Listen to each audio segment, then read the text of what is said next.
fun, huh? All right. This is the Pastor Yahoo. Pat's here having lunch with me, logged in. Pastor Pam's there as well. That's the new intro for the Daily Bible Wrap. I hope you guys liked it. Daily Bible reading, January 19th. And where are we at? We are in Matthew chapter 12 and 13. Thumb up. Done your daily Bible reading for today? Yeah. Huh? All right. Read, apply, pray. That's the new intro. Gives you 45 seconds or so to get logged on and get ready to talk about the daily Bible Wrap. So it's an intro so people know what we're doing. And it's kind of a delay. So when your phone beeps, it gives you a few seconds to get logged on and not be behind on what we're talking about. Good?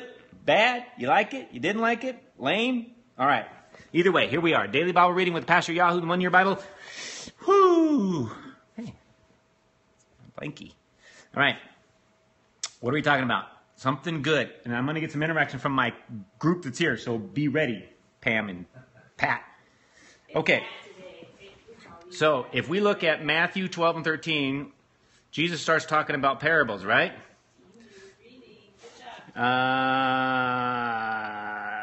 Okay, 13 verse 2. A large crowd soon gathered around him, so he got into the boat. Then he sat there and taught the people, and they stood on the shore. We should try that in church some Sunday, Pat. I sit and teach, and everybody else stands. We'll get you a little boat. Probably be a small church. All right. He told many stories in the form of parables. Here's my question. I want you to type an answer. You ready? Hi from Russia. Thanks for joining. Here's my question for you. Why did Jesus speak in parables? Boom, boom, boom, boom, boom, boom, boom, boom, boom, boom. Why did Jesus speak in parables?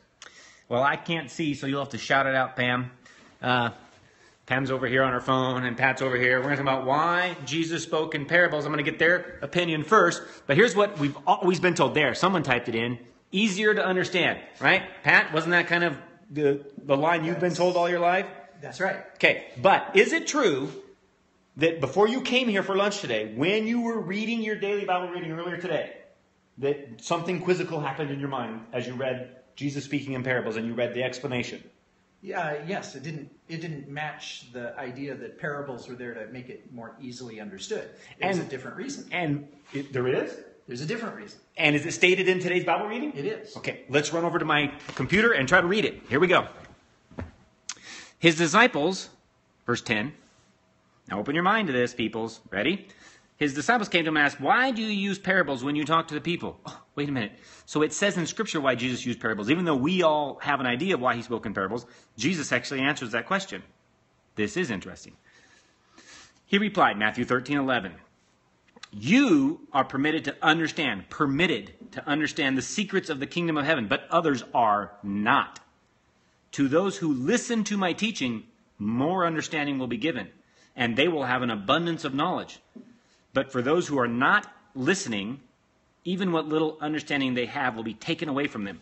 This is why I use these parables. And then he quotes Scripture. For they look, but they don't really see. They hear, but they don't really listen or understand. Now, you know how the Bible is called a two-edged sword? It's kind of like this. The parables kind of cut in both ways. For those of us that are truly seeking God, well, how does the Scripture finish? If you seek me, you will find me. Something like, if you seek me with all your heart. Yes. Not half your heart, or not half-heartedly, or not half-baked, but if you search with all your heart. So the two-edged sword here is parables reveal truth to those who are seeking, but conceal truth to those who aren't. To the ones that are just there for the free miracles, for the social side, or in the Pharisees' sake, there to critique the messenger, right? They're always critiquing Jesus. Like yesterday, they were mad because he was healing on the Sabbath. Well, he can't do that. So it's interesting. Jesus spoke in parables to conceal it from those who really weren't seeking him. But those who seek with all their heart, then it would be revealed to them. Which... Did you see Mitzi's question? I did not. You'll have to help me out. So then he can see who is really seeking. Yes. That way it reveals the sheep from the goats, right? Those who are really seeking. Exactly. And so he says that later, right? Didn't Jesus tell us not to cast our pearls before swine? In other words, Don't waste your time with people who aren't really hungry for what the gospel has to say. And then, so this is read, apply, pray. So let's apply this.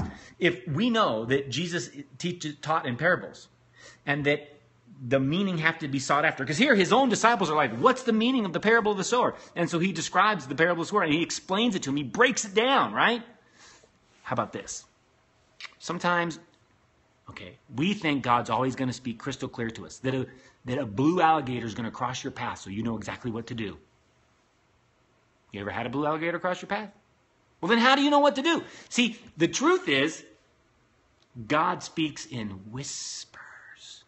He speaks in parables. He speaks in riddles. He wants to be sought by us. And so, be diligent. Be tenacious to chase after God, to study His Word, to get counsel, and to understand what God is trying to speak to you today. Otherwise, you're like the crowd that's really lost and is missing the truth, and even the little knowledge you do have is being taken away from you. Be a God seeker. Be a God chaser today. That's my word for you today. God bless you. Thanks for joining me. Pastor Yahoo, Daily Bible Wrap. Read your daily Bible. Goodbye.